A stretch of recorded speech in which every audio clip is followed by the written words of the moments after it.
Hello, buddy. Welcome back to the Tin Man Score channel. I'm your host, Jeffrey Tin Man Taylor, and today I'm reacting to my second Midnight Nightmare video for you guys. And this was titled Four Disturbing True Last Day of School Horror Stories. So without further ado, I'm going to turn these lights back off, move the camera up here for you guys, and let's get this reaction on the road and in the bag. Okay, here we go. The last day of school is always a bittersweet moment, filled with excitement for the summer and sadness at leaving friends behind, if only for a few months. It sure is. For my friends and me, it was also a day for adventure. That particular year, we decided to explore the old, abandoned school at the edge of town. It was a place we had always been curious about, but never brave enough to visit. I always felt sad when the last day of school came around because you get to miss also teachers and friends. But hey, you never know, you might bump into them during the summer or get to plan something with them. But also that would be nice to hang out and explore this abandoned school. I wouldn't mind doing it unless it's a daytime. Let's continue and see what they discover in the school. The school had been closed for years, left to decay and be reclaimed by nature.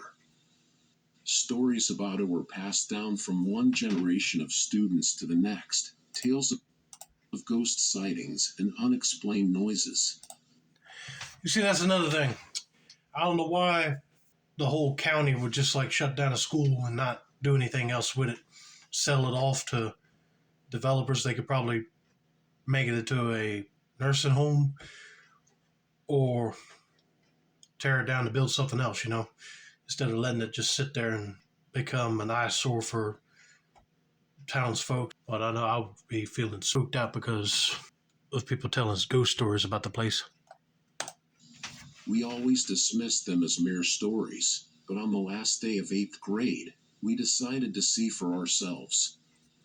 It was late afternoon when we gathered our courage and set off. The sun was beginning to set, casting long shadows across the deserted building. The school loomed before us, its windows shattered and doors hanging askew. We pushed open the rusted gate, the creak echoing in the stillness. "Are we really doing this?" my friend Jake asked, his voice tinged with nervous excitement. "Yeah, we are," I replied, trying to sound confident. "It's now or never." We stepped inside, the air immediately cooler and filled with the smell of mold and decay. The halls were lined with lockers, their doors ajar, revealing forgotten textbooks and broken pencils. We moved cautiously, our flashlights cutting through the gloom. The building seemed to close in around us, each creak and groan of the old structure making us jump. See, that's another thing, too. I wouldn't go into a building that has mold and mildew starting to form without wearing a protective mask, but you would also get the occasional creaking noise every time you walk into the place because the building is settling or the floors are just old that you step on the wrong spot, it'll just make a scary noise and make you jump. But you got to be careful you slip up in a place like this or you might alert somebody in there of your presence. Despite the fear, there was a thrill to it, a sense of adventure. We wandered the hallways, peering into classrooms filled with broken desks and dusty chalkboards. It was eerie, but nothing overtly scary, at least, not yet. As we ventured deeper into the school, we found a staircase leading to the basement. The stairs were narrow and steep, disappearing into darkness. A sense of unease settled over us, but our curiosity pushed us forward. We descended slowly, the sound of our footsteps echoing off the walls. The basement was even more unsettling. The air was thick and musty, and our flashlights revealed strange symbols drawn on the walls. Old furniture was piled haphazardly, creating an obstacle course of sorts. We had to navigate carefully to avoid tripping. In the far corner of the basement, we found a door that was slightly ajar. It led to a small room filled with old, yellowed papers and broken chairs.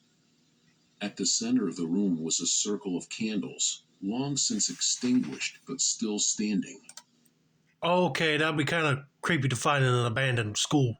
Somebody might be doing some ritual stuff in there, so you might want to ease on back out of there before the person responsible for leaving them candles shows up and decides to chase you out of there. Probably doing some satanic cold stuff in there, you never know. The sight of it sent chills down my spine. "What is this?" asked my friend Lily. "I don't know," I replied, my voice barely above a whisper. I mean, I'll be getting spooked right now. Hurry up, turn around, and go. "But I don't like it."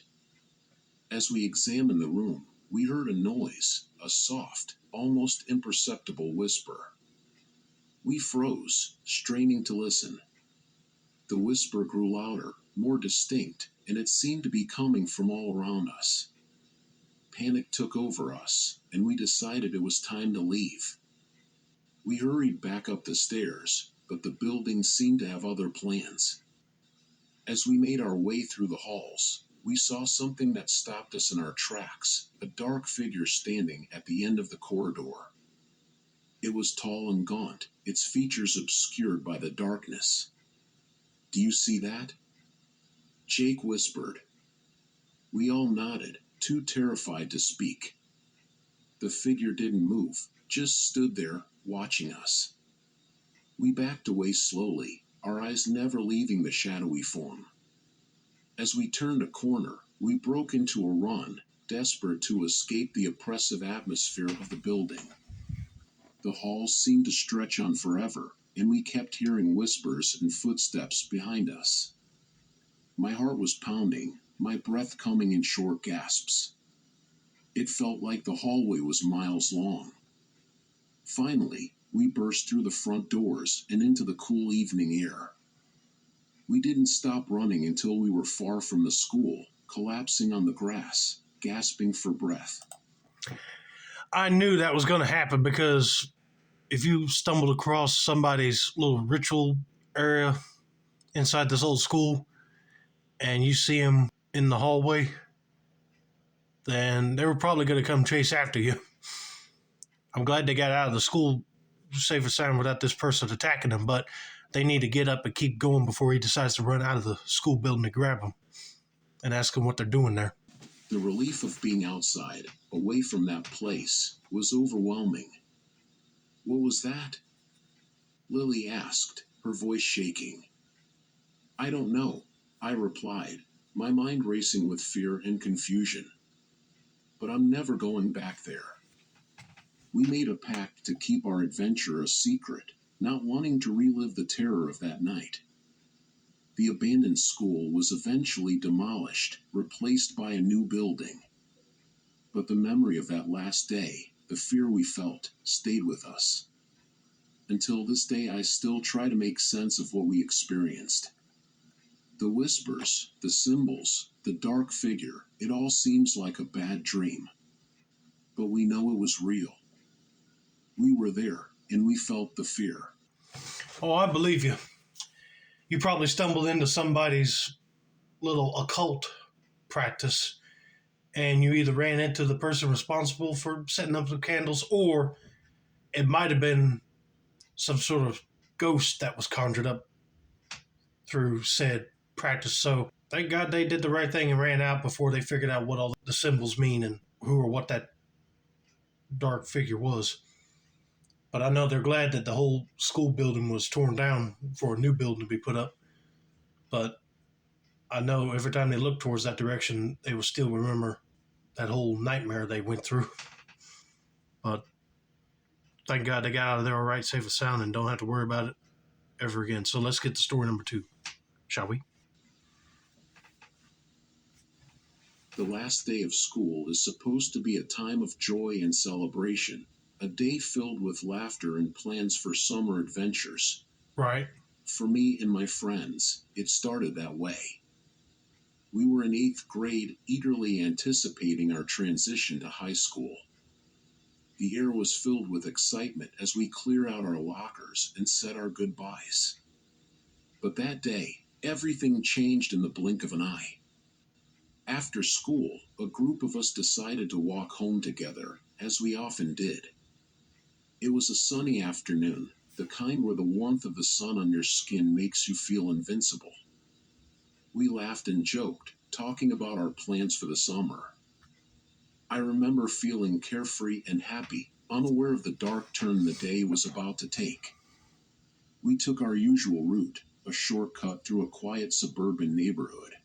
Yeah, no, I kind of felt similar to how the person was talking about right here because I was nervous transitioning from middle school to high school. But once I got to high school, it was okay.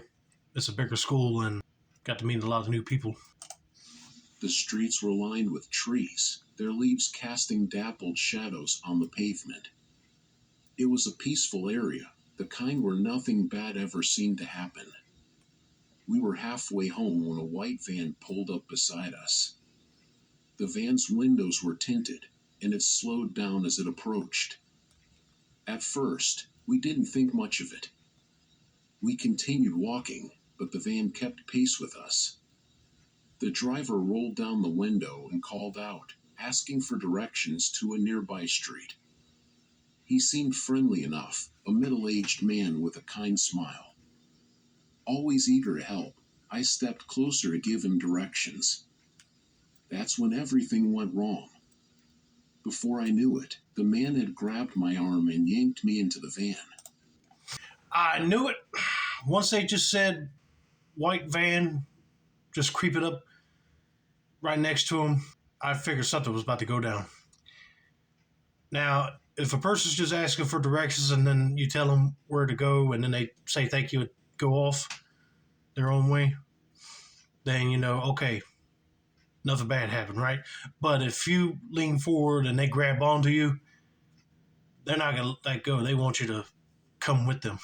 Oh boy, at this moment, I'll be taking my backpack and try to swing it off me and swing it at him, or take a punch at this guy to let him know that I ain't going with him. It happened so fast that I barely had time to react. I screamed, and my friends tried to pull me back, but he was too strong. In a matter of seconds, the van door slammed shut, and it sped off, leaving them in shock and disbelief. Panic set in as I realized I was trapped. The inside of the van was dark and smelled of dampness and oil. My heart was pounding, my mind racing with fear. I tried to stay calm, to think of a way to escape, but the man's grip on me was firm. He didn't say much, just drove in silence, the hum of the engine and the sound of rain hitting the roof the only noises. Oh man, I'll be scared to death if I got grabbed and put into a back of a van. And if you tried to attack the driver, he'd probably stop the vehicle and knock you out unconscious just so you would stop. But man, I hope the friends are calling 911 right about now. I tried to take in my surroundings, to remember any details that might help me later, but the fear made it hard to focus. After what felt like an eternity, the van stopped. The man dragged me out and into an old, abandoned building. The place was run down, with broken windows and graffiti-covered walls. He pushed me into a small room and locked the door, leaving me alone in the dark. I felt a wave of despair wash over me. I was scared and alone, unsure of what would happen next. I thought about my friends, about how they must be feeling, and a tear rolled down my cheek. I didn't want to die. I kept telling myself that I had to stay strong, that I had to find a way out. Hours passed, each one feeling like a lifetime. The man came back periodically, bringing me food and water, but he never spoke.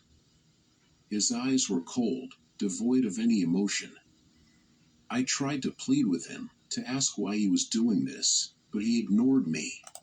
At least he's keeping this person fed, but I'll be mad as hell too if he don't want to answer my questions. But it seems like this guy wanted to grab a random student and probably hold them for ransom. The nights were the worst. The darkness was suffocating, and the silence was deafening. I could hear every creak, every rustle, and my imagination ran wild. I kept thinking about my family, wondering if they were looking for me, hoping they hadn't given up. One night, I heard sirens in the distance. My heart leaped with hope. I banged on the door, shouting for help. The man rushed in, his face twisted with anger. He grabbed me, dragging me to another room, but I fought back with every ounce of strength I had. Suddenly, the door burst open, and police officers stormed in. They tackled the man, pulling him away from me. I collapsed to the floor, sobbing with relief. They had found me. I was safe. The next few days were a blur of police interviews, hospital visits, and reunions with my family and friends. The relief of being found was overshadowed by the trauma of what had happened. I had nightmares for weeks, waking up in a cold sweat, the fear still fresh in my mind. It took time, but I started to heal. My friends and family were incredibly supportive, helping me through the darkest moments. The man who kidnapped me was convicted and sent to prison, but the fear never truly left me. The memory of that van, that man, haunted my dreams and changed me forever. Well, I'm just glad that the police found you and tackled that guy down the ground just to get him away from you. And he's now in prison. This person's parents and friends are helping him recuperate one step at a time over this nightmare issue. Thankfully, they're okay now, and they're away from this kidnapper dude, living their life to the fullest. It started with little things. I'd see the same person watching me from a distance, but I brushed it off as paranoia. It wasn't until the last day of school that things took a darker turn, transforming what should have been a day of celebration into a nightmare I would never forget. My friends and I were ready for summer, discussing our plans as we walked home together. The streets were busy with students, parents, and teachers, everyone smiling and chatting. It was a perfect day, or so it seemed. I first noticed him standing by the school gate, a man in his late 30s, wearing a dark hoodie and jeans. He didn't look out of place at first, just another parent waiting to pick up their child. But as we walked past, I felt his eyes follow me. It was a feeling I couldn't shake, a cold sensation that crept up my spine. Okay, that'll be a warning sign that he's not there to pick up any kid. He's eyeballing potential targets to kidnap, and he just picked out you. Oh man, I hope your parent gets there quick enough for you to jump in and go before this guy makes a move, but I don't want to jump ahead, so let's just see what happens next. I tried to ignore it, focusing on my friends and our conversation. We planned to spend the afternoon at the local park, enjoying the sunshine and our newfound freedom. We arrived at the park, found a spot under a large oak tree, and settled in. We played games, laughed, and enjoyed ourselves, the memory of the man by the gate fading from my mind. As the afternoon wore on, I went to buy ice cream from a nearby stand. That's when I saw him again. He was standing near the entrance of the park, partially hidden by a tree, his eyes fixed on me. My heart skipped a beat. I told myself it was just a coincidence, that he happened to be there. The unease was growing. No, it won't no coincidence. He's been following you, it seems like. He knows what you look like, and he sees you're out with friends. He's probably going to wait for an opportunity to sneak up right behind you and grab you. Oh boy, this ain't good. I hurried back to my friends, trying to act normal. We ate our ice cream, but I couldn't shake the feeling of being watched. I glanced around the park, my eyes scanning the crowd, but he was gone. I tried to convince myself that I was being silly, that it was all in my head. As the sun began to set, we decided to head home. The park was emptying out, the sounds of laughter and play fading into the evening. We said our goodbyes and started walking home. The streets were quieter now, the bustle of the day replaced by the stillness of evening. I walked with my friend Emily, chatting about our summer plans. We were halfway home when I saw him again, standing on the opposite side of the street.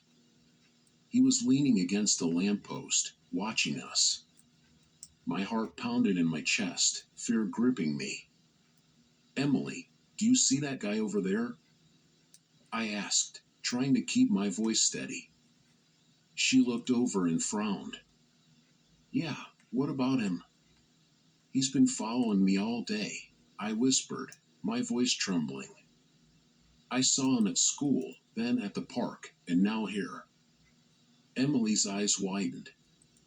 That's creepy. Maybe we should go to your place and tell your parents. That sounds like a good idea, but you got to be careful because he's following her. Then he'll know where she lives at. But man, if her friend here just thought that she was playing a game because she said somebody was following her, I would have been furious, but at least she's taking it seriously. I nodded, relieved that she believed me.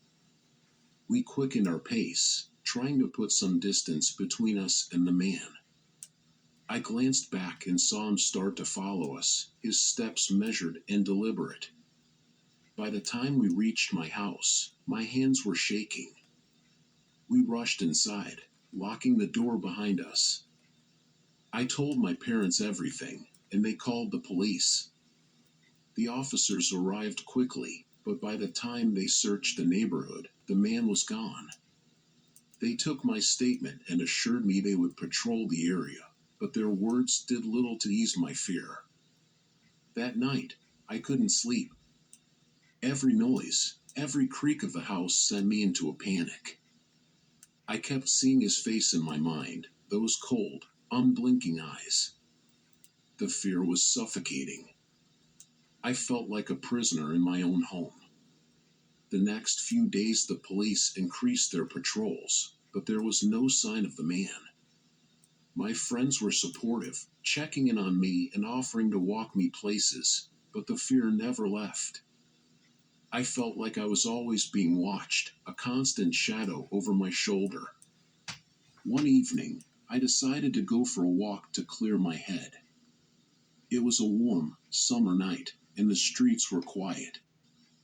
I stayed close to home, my senses on high alert. As I turned a corner, I saw him again. He was standing under a streetlight, his face partially obscured by the hood of his sweatshirt. My heart stopped. I turned and ran.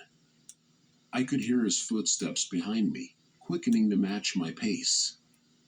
I darted into a nearby alley, hoping to lose him. The alley was dark and narrow, and I felt a surge of panic as I realized I was trapped. Dang, I hated that not only he slipped away from the cops right now, and she was starting to live her summer life in panic in her own home because I got him on call, and then all of a sudden he's back now chasing her.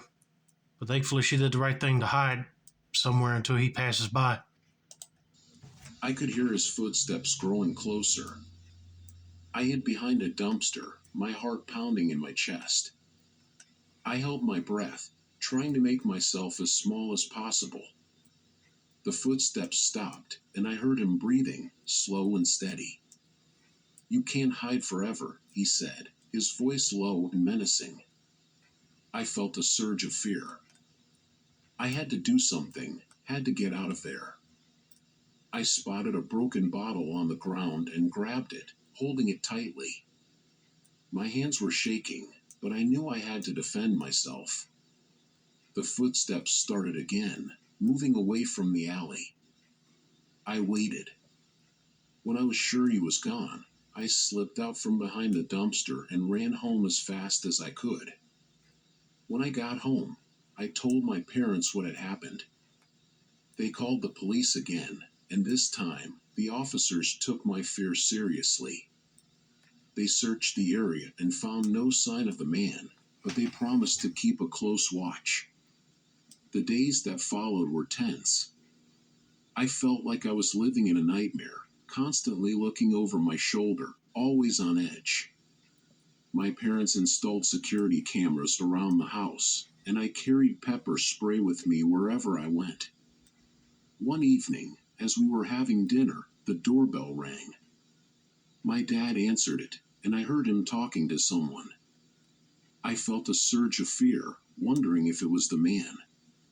My dad called me to the door, and my heart sank when I saw who it was. It was the man. He was standing there, a smirk on his face.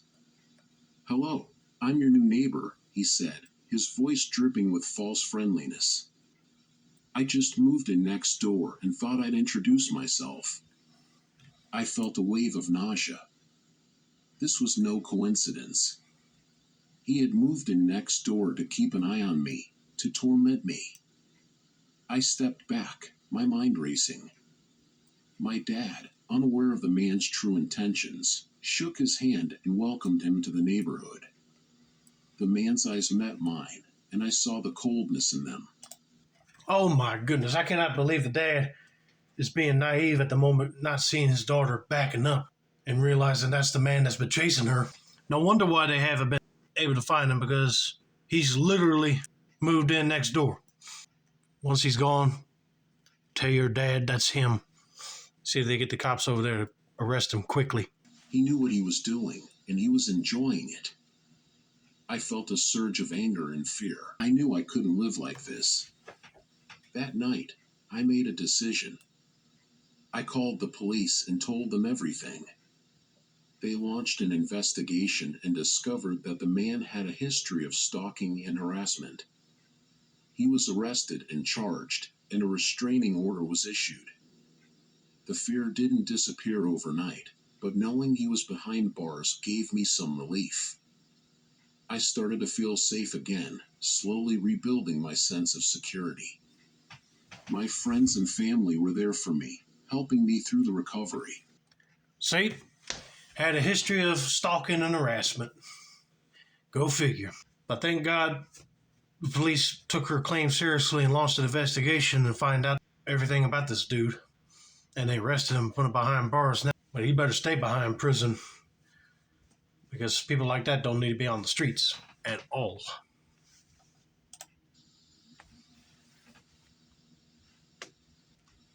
On our last day of school, my friends and I decided to celebrate by spending the evening at our friend Jake's house, playing games and enjoying our last moments together before summer began. Jake's house was an old, two-story home on the outskirts of town. It had a large backyard that bordered a dense forest. We had spent countless evenings there, playing hide-and-seek and telling ghost stories around a bonfire. This night was no different, or so we thought. So far, sounds like a fun night to hang out with friends. But let's just see where it all goes wrong, shall we? The evening started off fun. We played video games, roasted marshmallows, and laughed until our sides hurt. As the night wore on, Jake suggested we play hide-and-seek one last time before it got too dark. The idea of playing in the dim light of dusk added a thrill to the game. We set the boundaries, the house and the first few rows of trees in the forest. I was it, so I counted to 50 while the others scattered to find their hiding spots. The air was cool, and the sounds of the forest were loud as the sun dipped below the horizon. I finished counting and started my search. The house was eerily quiet as I moved from room to room, calling out for my friends. I found Emma hiding behind the couch and Jack in the pantry. We laughed and continued searching for Jake, who was always the best at hiding. After searching the house thoroughly, we moved to the backyard. The first few rows of trees cast long shadows in the fading light. We called out for Jake, but there was no answer. We assumed he was hiding deeper in the forest, so we ventured in. Oh, I don't know if you should do that or not, but I'll be afraid that your friend might have got grabbed by somebody and they're covering their mouth just so they wouldn't make any noise. So you better find him quick before he vanishes completely. As we moved deeper into the woods, the usual sounds of the forest, crickets, rustling leaves, and distant owl hoots, were absent. The silence was unsettling.